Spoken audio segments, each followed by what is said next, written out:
Kita bergembira ya, karena konstruksi Pagu Anggaran 2023 yang diterima oleh Mahkamah Agung sebesar 12 miliar 246 juta lebih ini, kemudian lebih besar program penegakan dan pelayanan hukumnya, yakni 170 miliar, ketimbang program dukungan manajemen. Ini adalah alokasi yang ideal, Pak. Karena sering sekali dikritisi dukungan manajemennya lebih besar ketimbang kegiatan. Ya. Jadi ini saya apresiasi. Kemudian yang kedua, saya juga bergembira melihat prioritas nasional ya yang ada di halaman 17. Ini bimbingan teknis penanganan perkara berbasis keadilan restoratif ya. Berarti ini ada kesiapan dari Mahkamah Agung. Tapi apakah dengan 400 orang itu cukup, Pak, untuk seluruh Indonesia? Karena kira apalagi nanti kalau KUHP itu selesai, maka tuntutan ke arah penyelesaian perkara lewat restoratif justice ini pasti meningkat. Atau ada alasan lain, mungkin hakim yang sekarang juga sudah memiliki kualifikasi, sehingga hanya perlu penambahan untuk tahap awal ini 400. Karena menurut saya ini sangat dibutuhkan. Kemudian bimbingan teknis tentang perempuan berhadapan dengan hukum, itu 120 orang. Ini kan juga jumlahnya saya kira terbatas, apalagi setelah disahkannya Undang-Undang PPKS.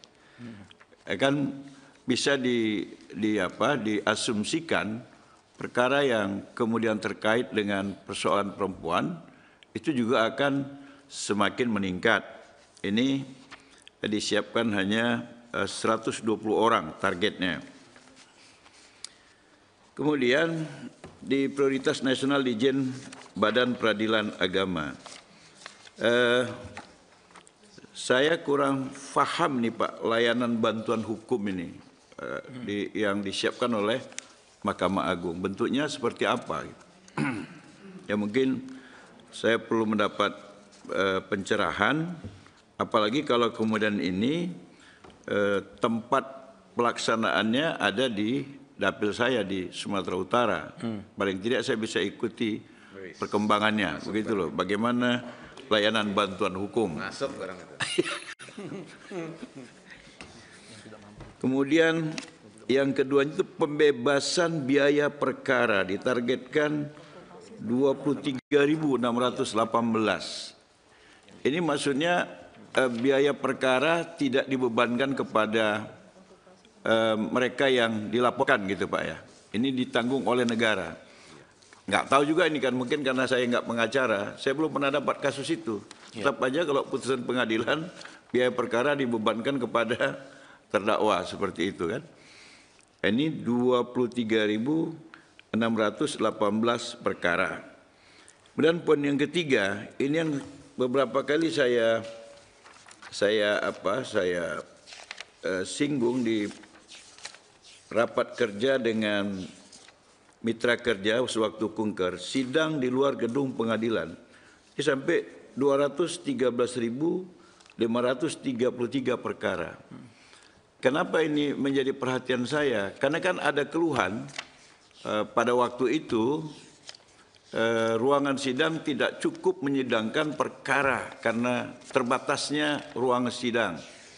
Saya teringat dengan sidang di luar gedung pengadilan, tapi pada waktu itu jawaban yang saya terima belum memuaskan. Ini apa yang ingin Bapak capai lewat sidang di luar gedung pengadilan itu? Saya kira ini cukup menarik ya. Sehingga belum selesainya pembangunan gedung-gedung pengadilan itu, ini paling tidak bisa teratasi dengan adanya pagu anggaran untuk sidang di luar gedung pengadilan.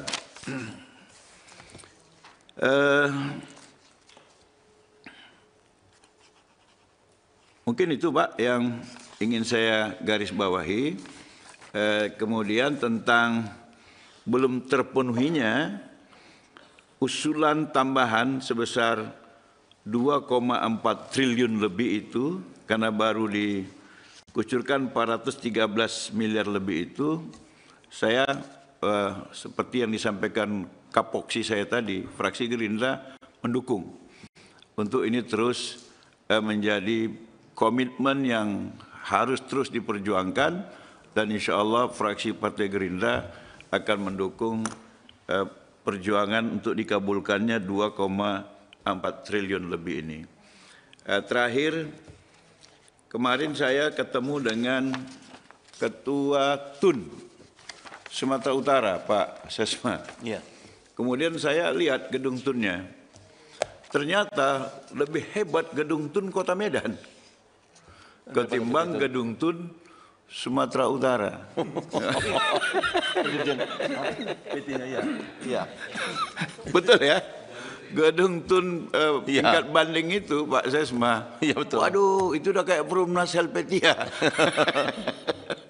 Mungkin untuk menambah wibawa Mahkamah Agung di daerah, khususnya dari Peradilan Tata Usaha Negara. Bila ini dikabulkan, tidak pun sepenuhnya, mungkin sebagai orang yang ada di dapil itu, saya mengusulkan menjadi salah satu prioritas lah pembangunan gedung pengadilan tinggi TUN yang ada di Provinsi Sumatera Utara. Saya kira demikian Ketua. Terima kasih. Assalamualaikum warahmatullahi wabarakatuh. Baik, selanjutnya kami persilakan